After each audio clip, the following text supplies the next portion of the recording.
Hello everyone. How are you doing? Hope all is well with you and family. Today is a beautiful day to remind the people around you that you love them. As you do not know the time or the hour, you may not get a chance to say it again. Always enjoy the moment, make it memorable. So, dancehall artist Gully Bop has passed at the age of 59 years old, as he have been ailing for some time. He, however, lived a very controversial life, and even in death, the drama never stops. Incarcerated dancehall veteran Ninja Man sends condolences to the family of Gully Bop. I quote, "Just want to take this moment to send condolences to the family of Gully Bop and siblings. It's a sad moment for dancehall music, but the Lord gives and the Lord taketh away. Wish his soul rest in peace. You did your thing, make your name. Even if it was just for a short time, your name will always be remembered. Rest up, bro, love you." Unquote. That was from the great and talented Ninja Man. So Bop's ex-girlfriend Amari, after learning of Gully Bop's passing, said it hit her soul and further lamented her love for Gully Bop. However, Gully Bop's pastor Christopher Tate, with whom Gully Bop developed a close relationship in recent time, said Gully Bop had given his life to Christ in his last days, about 2 months before his passing, and said one of Gully Bop's main plan was to change the type of music he sings and sing songs to serve the Lord with his voice, but was anticipating his health recovering, as that was his main issue. He said after Bop baptized and started his journey as a Christian, he was housed at a ministry house, and while there he sang worship songs. Even when in church, Gully Bop would sing up a storm. He sings songs that would move the whole congregation, as he had started a new journey. But as usual, the enemy is always at work, and the enemy came and distracted Bop, and he moved out of the ministry house and he went right back to Grandspen. I remember my grandmother always have a saying, you can take the pig out of the mud, but you can't stop him from go walla back in it, because that is his natural habitat. He said that was a pity, because Bob was doing so well that he often took over praise and worship sessions during morning devotions. He expressed how Gully Bop had many remorse for his deeds in the past, and expressed how well Gully Bop knew the Bible and how he would pray and cry looking back at the past. As he had said, looking back, he was sorry for all the people whom he had hurt, but he had a lot of negative influences in his ears. But soon after, he still left the housing right back to Grandspen. Not long after, he went back into KPH hospital and later passed away. Apart from Gully Bop's articulate music, Gully Bop will be remembered for his kindness and was always willing to help. Pastor said he remembered one morning there was a lady who was a street sweeper, and he had just given Gully Bop some money he had collected for him. And when I pull up beside the lady, I said, "Good morning, what's up?" And she said, "I want a breakfast in the morning here." Gully Bop pulled out the money and said, "Go have a breakfast." And remember, Gully Bop not have it, Him broke and hungry too, but he still gave the woman the money from what he had gotten. That is just to show you that Gully Bop wasn't a normal man. And even thinking back, when Gully Bop just bust with him mechanic song, body mechanic or body specialist song, I remember most of the people that encountered Gully Bop were always talking about how Gully Bop is so kind.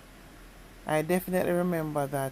Even Queen Olive, when he was in America there, when she just came, she said he's very kind. Even the same Amari, they used to talk about how I'm very kind. That's why I was really surprised when at the time that it went out that him needed help, all of a sudden everybody had a problem saying oh him this and him feisty and him rank and whatever and so on and thing. And nobody remembered the kindness.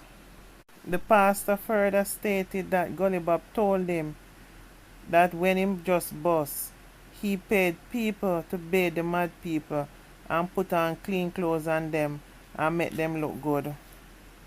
That was true because I heard about it before. And then he gave them something to eat.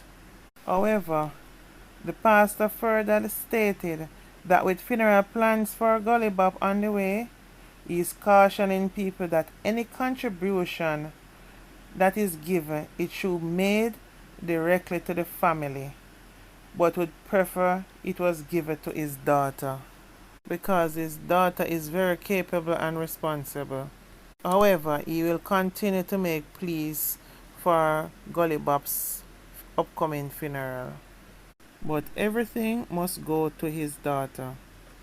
However, Gully Bop's brother, in remembering his last moment with Bop, he said Gully Bop collapsed right at his doorway the week before he was hospitalized.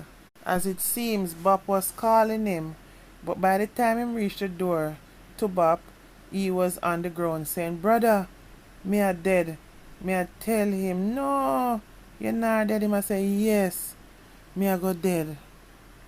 Bop then asked his brother if he had any painkillers, but he had none. But his brother told him he need to go to the doctor.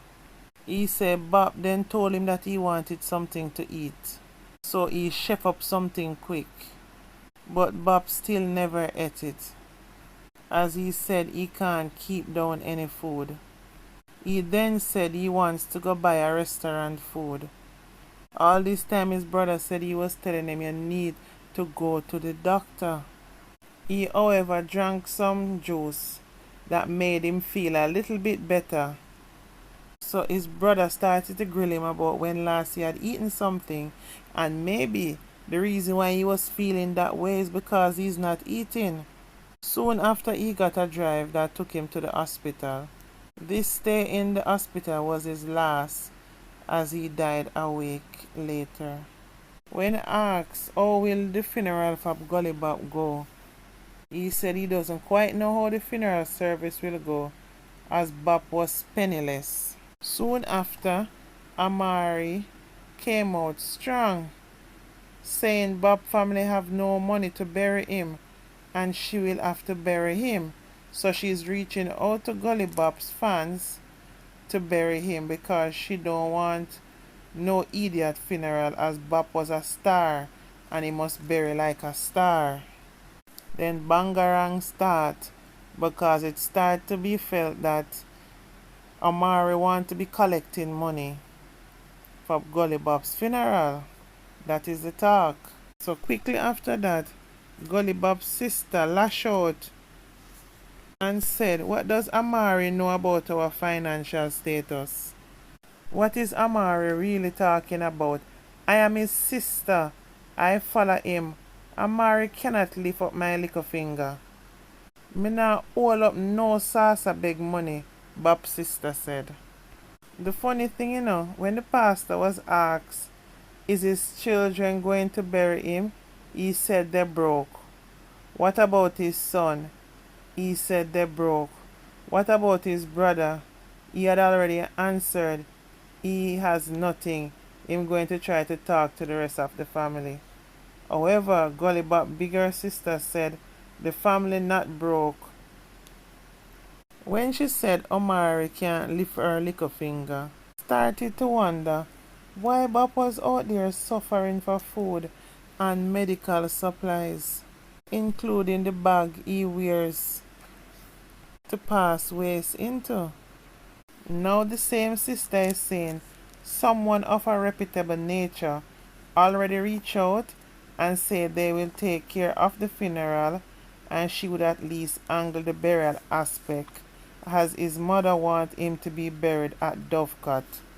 I started to wonder if it was bound to kill her because Gully Bop has always said he was always good to him. So Gully Bop's sister is indeed getting help from somewhere. I guess that's why she came out so strong. But then again, they don't like Amari. I can't really blame them because they are thinking that all the ex-girlfriends that Gully Bop had, he spent all of his money there with them.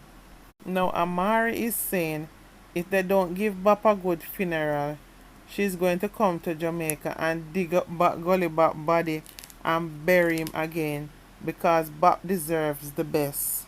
Now the drama takes another twist because now L.A. Lewis allegedly came out and tell the family that Amari is to be banned from Gully Bop's funeral and went on to make a speech publicly that Amari is not welcome because he wants to be in charge of Gully Bop's funeral as he had escorted Gully Bop's remains to Jones' funeral home. Who got tell L.A. Lewis to say that? No Amari here. Amari came out strong saying L.A. Lewis can't be trusted because she remember how L.A. Lewis had told her he could help her in the music industry. But when it came down to it, he wanted her to kiss his eggplant. You know what I mean? And she did say she did so. So L.A. Lewis here and come out strongly against Amari again. Now she's saying that L.A. Lewis allegedly had raped her at Eden Garden. Me can't manage because it come like the whole Bob funeral turned out to be a L.A. Lewis and Amari warfare going on. Amari went on to say at the time when L.A. Lewis did that to her, she was just being with Gully Bop. So L.A. Lewis said he and the Maroon will deal with Gully Bop's funeral. Of course, you know what he mean, him and the Maroon, he gonna collect money to deal with Gully Bop's funeral. So you know Amari hear that, she come out again. Amari get bringo saying and money L.A. Lewis a look to maintain his lifestyle. Because by the time L.A. Lewis done collect, he's going to get a cut out of the money collected for Bob's funeral. As far as I see the discussion going on over Gully Bop's funeral, it's not so much about giving Gully Bop a good send-off. It's about who gets to collect the money and who is in charge of it. You know what is funny? So all these people, where were they when Gully Bop needed help for his medical care? How so much people a fight over him corpse? Jaja, that me I try show you. If they had helped him when he was alive, he would have still been here right now. Because they could have. But you know what they were all doing? They were busy watching each other to see if because of the fact that he was known, how much he would get and who would give, so they don't have to do anything until it was too late. And at the end of the day, Gully Bop ended up suffering and was under a lot of pain at times. Now look at it now. Everyone want to get good name for contributing to Bob's funeral. Hence the same reason prevented Bob from getting much needed help before he passed. Tell about this crab in a barrel mentality. So now because the family is in league with L.A. Lewis. Amari is spliffing mad. Now the war is between Amari and L.A. Lewis. Because now she see L.A. Lewis as the one that caused her to can't get involved in collecting any money to bury Gully Bop and organize the funeral. So now the war is going through twists and turns and getting very serious as Amari is making some damning allegation against L.A. Lewis. Life is strange and amazing at the same time. In life, there was no such people like what we see here now, making a fuss over Gully Bop, making sure that he was okay, happy, have a good home to stay in, and safe. Who would believe that Gully Bop really have families that could come out and do anything for him, and people around him to this level, with the way old Gully Bop was suffering? I don't know what these people playing at, but I'm telling you, there is more to come right up to the funeral, because Amari is determined that she is going to come. But there's a catch 29 to that, because she says she already have a ticket book for Africa, but she can change her ticket and come to Jamaica. Let's see if that will be the excuse where she won't come, or will she really come with so much people against her coming. Because you remember, when Gully Bop was among Amari called police on him and make him get locked up and all them something there, and a Queen Olive bail him out and help him. So right then and there, a lot of people going to carry feelings to Amari.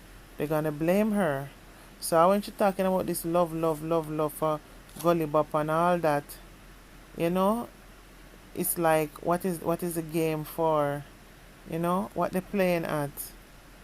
Is she really being genuine, or she doing all that just for the gram? Guys, please comment what you think is the motive why all of a sudden these people is so interested in helping Gully Bop in debt. Anyway guys, please remember to like, comment and subscribe to my platform, please. Love you all. Bye for now.